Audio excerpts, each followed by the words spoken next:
حضرت جابر رضی اللہ تعالی عنہ نے فرمایا، جب حضور علیہ الصلاۃ والسلام ممبر پر جلوہ افروز ہوئے تو جب آپ نے پہلی سیڑھی پر قدم رکھا تو آپ نے آمین کہا۔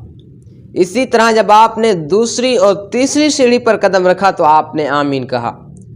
تو صحابہ کرام رضی اللہ تعالیٰ عنہ نے فرمایا کہ ہم نے آمین کہنے کی وجہ پوچھی، سبب پوچھا، تو حضور علیہ الصلاۃ والسلام نے فرمایا، جب میں پہلی سیڑھی پر چڑھا تو حضرت جبرائیل علیہ الصلاۃ والسلام نے عرض کی کہ بدبخت ہے وہ شخص جو رمضان المبارک کو پائے اور رمضان کے روزے نہ رکھے۔ تو میں نے آمین کہا۔ جب میں دوسری سیڑھی پر چڑھا تو حضرت جبرائیل علیہ الصلاۃ والسلام نے عرض کی، بدبخت ہے وہ شخص جو والدین میں سے کسی ایک کو پائے اور اس کی خدمت کر کے جنت حاصل نہ کر سکے۔ میں نے آمین کہا۔